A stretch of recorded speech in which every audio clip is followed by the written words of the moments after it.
Life was as predictable as a routine dental checkup until today. My name's Jenny, your average tooth fairy, who trades in molars for money, except that I work with state-of-the-art equipment in a swanky downtown clinic. My husband, Mark, is pretty much the academic type, graying at the temples and all.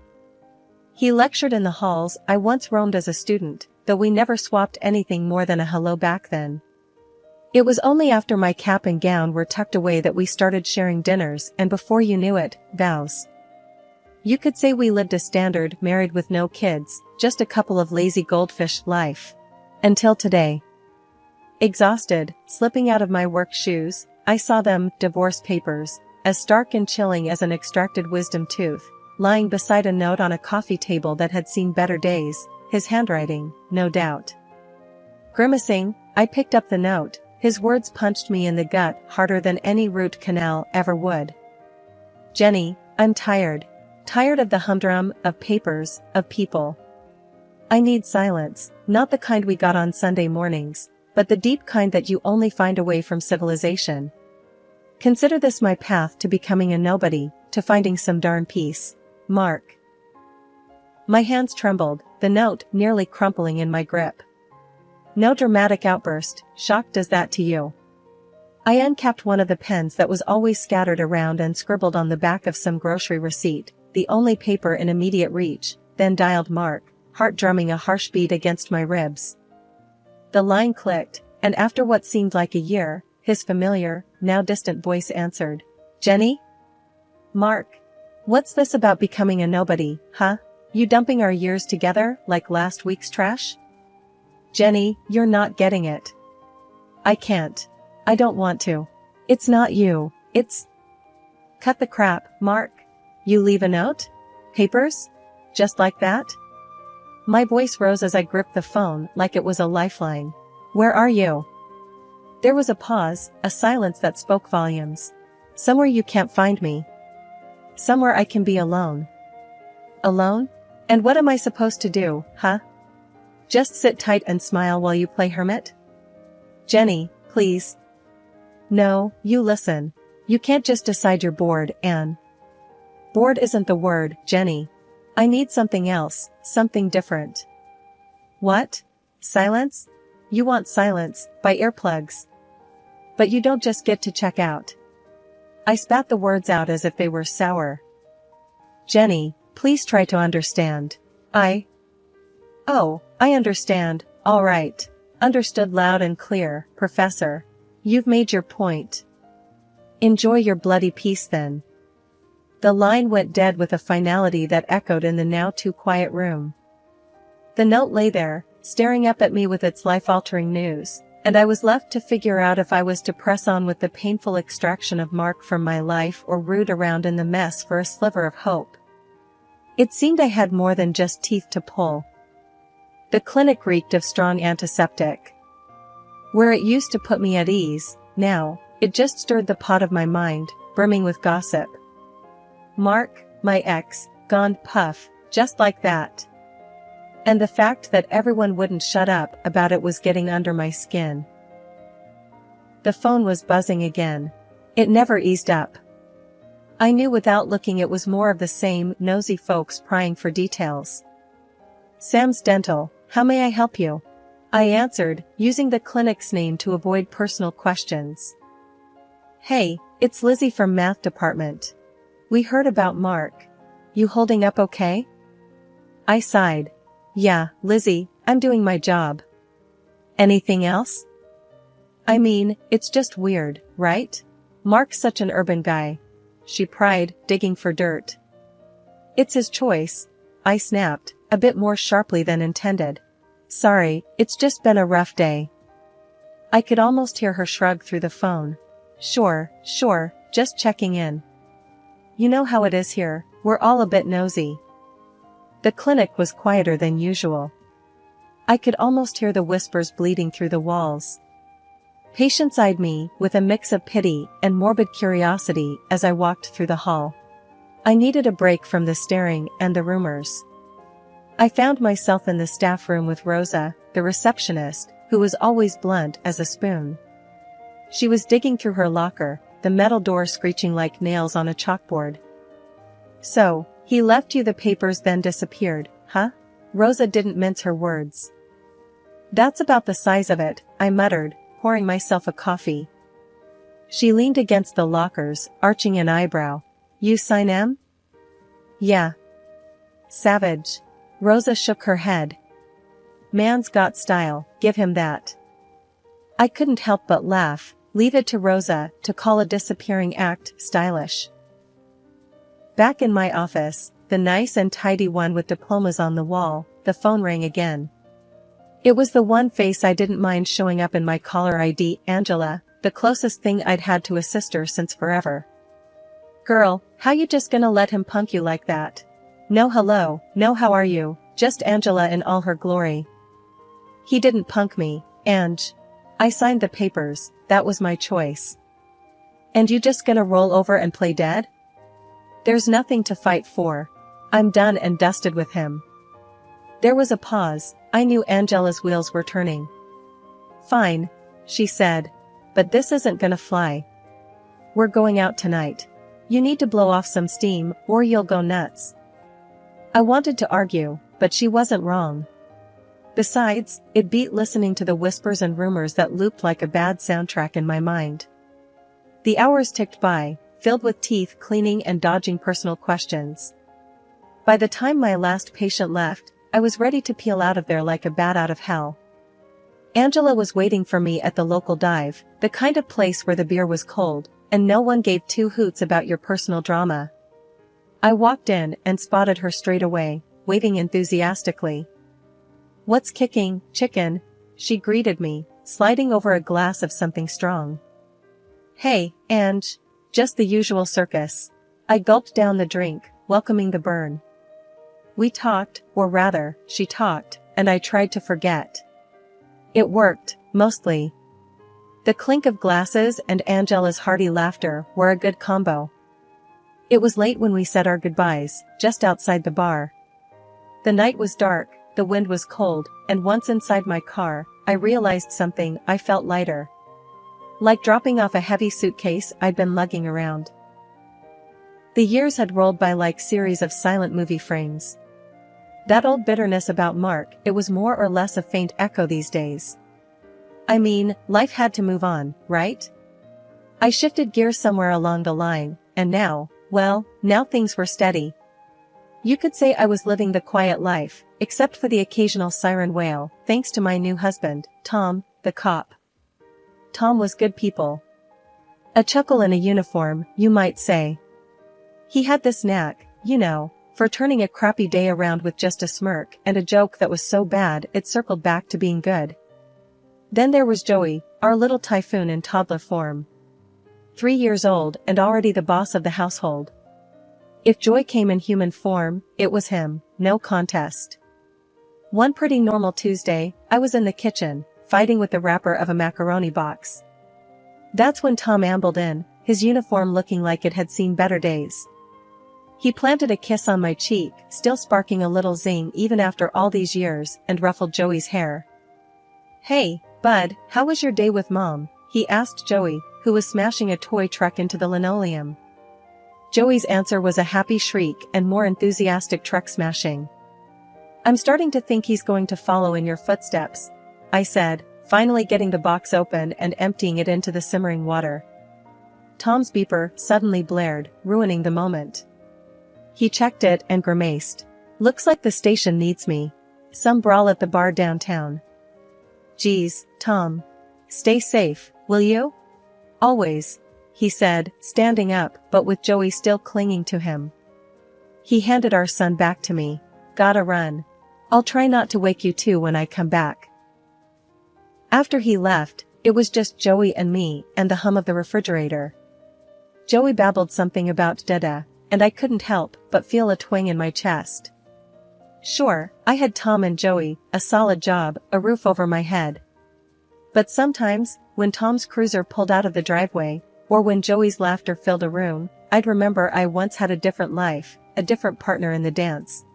Come on, champ, I told Joey. Let's tackle that mountain of blocks like we're the king and queen of the castle. And as I built flimsy towers for Joey to knock over, laughing all the while, I realized I'd turned over more than just a new leaf.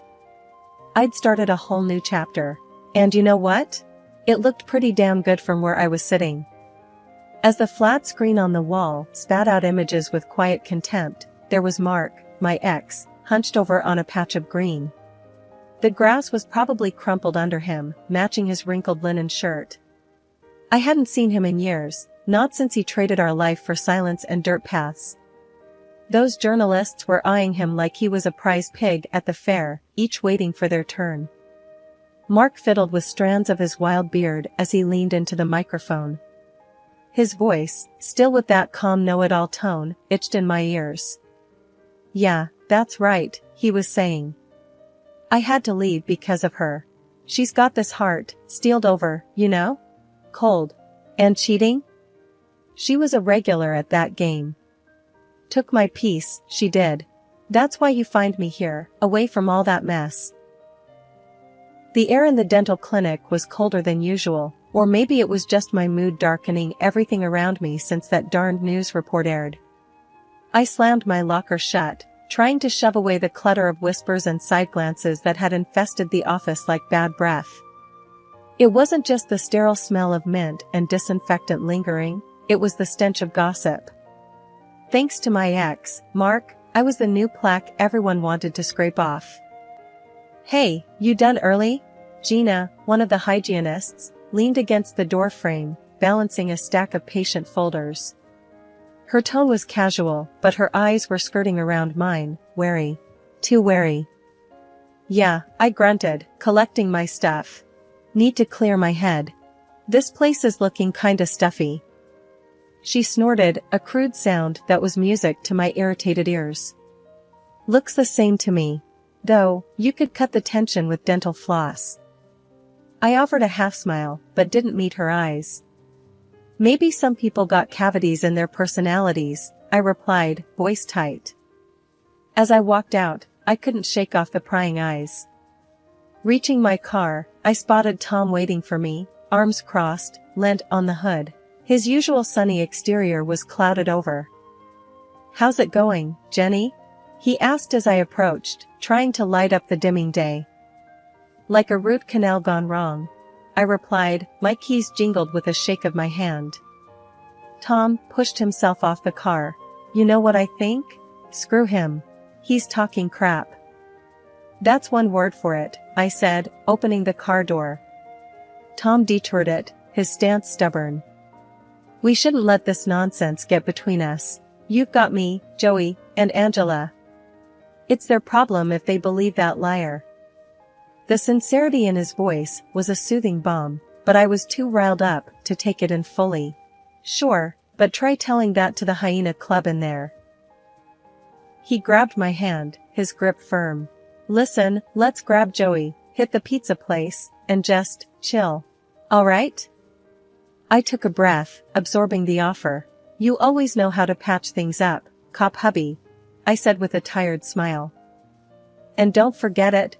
He flashed a grin, the kind that could make a dentist proud. But before we could continue, a call cut through our bubble. "Mommy." Joey came sprinting across the parking lot, his babysitter trailing behind. The little guy wrapped around my legs, a toddler tornado. "Hey champ," I said, lifting him up. "You ready for some pizza?" "Pizza, pizza," Joey chanted, any worry about the day's drama lost in his innocent cheer. I glanced back at the clinic once Joey and Tom were settled in the car, a cold laugh escaping me. To hell with them. Let's go have some real family time. Tom revved the engine, a mischievous spark lighting his eyes.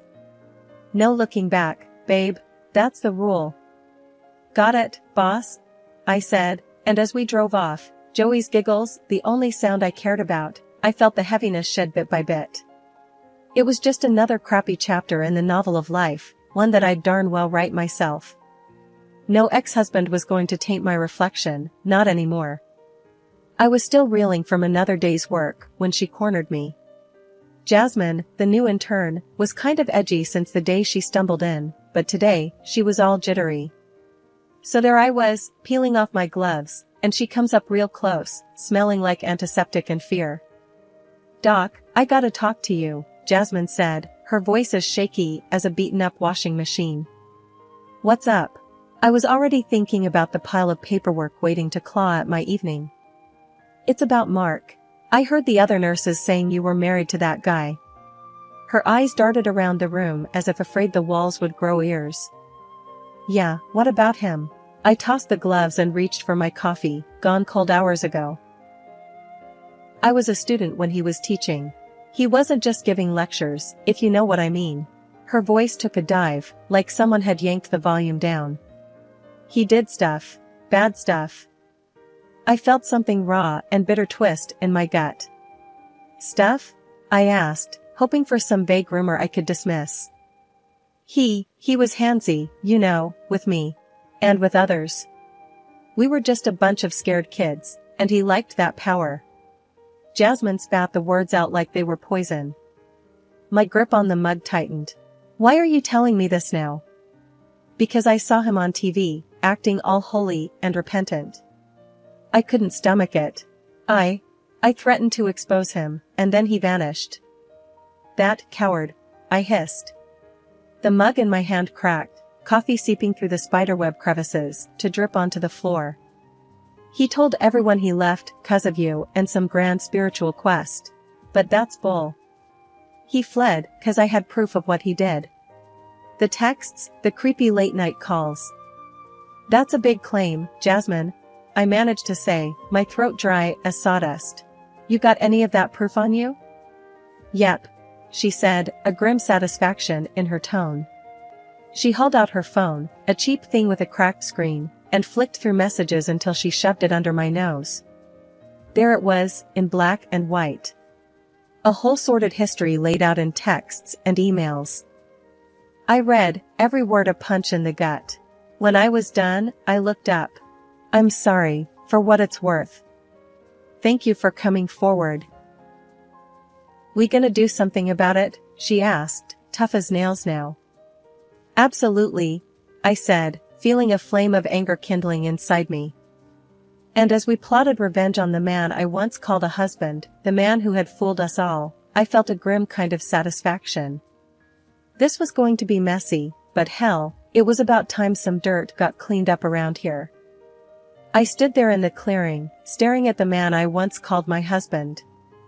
There he was, Professor Mark, looking every bit the wilderness prophet with a graying beard and a flock of adoring followers. His eyes flashed over me, a brief flash of recognition before his face settled into that infuriating calm. "Jenny? What the hell are you doing here?" His voice had that familiar sharp edge. "Just wanted a chat, Mark. A cozy catch-up between exes. Never thought I'd find you playing guru," I said, squinting at the half-naked followers prancing around. He crossed his arms, a smirk playing on his lips. "To what do I owe the pleasure?" I cut to the chase. "That trash talk on TV, really, Mark? Cruel and unfaithful. You sure have a way with fiction." He shrugged, the same old nonchalant shrug that drove me up the wall. "Needed a story, didn't I? Playing the victim pays the bills." I couldn't help but laugh, bitter and sharp. "And here I thought you ran off to find inner peace." His audience looked on, starving for some drama. He was unfazed. "Gotta give the people what they want." "Yeah, but at my expense?" I felt that familiar anger bubbling. "And there's another thing, about Jasmine." His face lost color for a second, but then he barked out a laugh. "Jasmine? That kid had nothing on me." His nerve was something else. Without breaking eye contact, I slid out my phone. Actually, she did. He squinted at the screen as I flicked through the messages Jasmine had sent me. Threats, creepy come-ons, the whole 9 yards. Mark tried to grab the phone out of my hands, but then Tom appeared next to me. The message of protection couldn't have been clearer if he was wearing a flashing sign. It made me feel safe and furious all at once that I needed it. "Look, everyone," Mark's voice broke through the silence, all smooth and soothing like one of those late-night radio hosts. This is all a big misunderstanding, alright? My ex here, she's got it in for me, that's all this is. I could feel my jaw clench at his words, but I kept my cool. I wasn't about to let him get to me. Not this time. Tom's voice, gravel mixed with thunder, growled next to me. Cut the crap, Mark. We all know what you did. And it's all coming out today. Mark's followers looked from him to me and back again, like they were watching a tennis match. Just then, the wail of the sirens cut through Mark's phony serenity like a chainsaw through butter. His face drained of color, which on him, looked almost impressive. Please. Mark was kneeling now, the guru luster gone, replaced by sweaty desperation. You can't do this. Think of my reputation. Tom snorted, stepping closer to Mark so that the kneeling man had to crane his neck just to keep eye contact. Reputation? What about the lies about Jenny? What about all those messages, huh? What about Jasmine's story? You think that doesn't count for nothing? The game's up, buddy. Mark looked up at us, his eyes flicking from my snarl to Tom's stony glare, and then to the uniformed officers coming up behind us. There was a moment, a single moment, where he looked like he might run. But Mark didn't run. He just sat there on his knees, looking up. Looking like he knew that the tides had indeed turned. The followers were mumbling among themselves now, backing away from their fallen idol, their murmurs building like waves before a storm. Then, one of the cops stepped forward, flipping open a notebook. Are you Professor Mark Thompson? He asked, his tone neutral. Mark just nodded, his voice squeaking like a rusty hinge. Yes, sir. The officer glanced at me, then at Tom. We're going to need to take him in, he said, as if asking for permission. Tom just gave a short nod, and I felt my heart kick up a notch. This was it. Mark shot one last desperate look at his disciples. I'm being set up, he yelled, hoping for sympathy, salvation. But seeing the truth staring back at him from the scattered glances of the crowd was the nail in the coffin of any sympathy he hoped for. The cop cuffed him with all the flair of someone clocking in for a routine shift. Mark Thompson, you are under arrest. The clink of the cuffs was like the sweetest music, and that's when I knew, for sure. The tides hadn't just turned, they'd flipped, completely. Tom wrapped his arm around me as we watched Mark being led away. The scene felt almost surreal. I turned to Tom, and his nod told me everything. We were on the same team, and we were strong. I was standing outside and breathing in the fresh air. The phone in my pocket started its own dance, buzzing with incoming calls, no doubt apologies and awkward backtracking. I had no interest in their sorry words, I told you so wasn't my style. The door to the clinic swung open, and Jasmine walked out. Hey, Doc, she said, with a grin that seemed out of place, but right for someone who'd just shrugged off a weight they'd been dragging around. Is it true? They got him? Yep, I said, feeling a sharp sense of satisfaction at her smile. It's true. Good. It's about damn time, she said, her voice firm. I could hear some of my own resolve echoed in her tone. Jasmine had courage, coming forward, speaking out. It's not easy, facing ghosts. He won't be seeing the outside of a jail cell for a long while, Tom said. Good riddance, she shot back, no hint of sympathy for my ex-husband. I couldn't help smiling at her spunk. You did good, I said. Really good. Tom's radio crackled with police chatter, but he ignored it, his attention on today's victory. You gonna celebrate? Jasmine asked. Her shift was obviously over, and she was all but bouncing on her heels, ready to let relief transition into something warmer, more joyful. Mom's got Joey, I answered. So, yeah, we'll celebrate. Quietly. Jasmine nodded, then left, her steps light. Let's go home, Tom, I said after a moment. Let's go be with our son. Nothing I'd rather do. He agreed, and we turned away, my hand finding his, strength in our combined grip, ready to face whatever came next, together.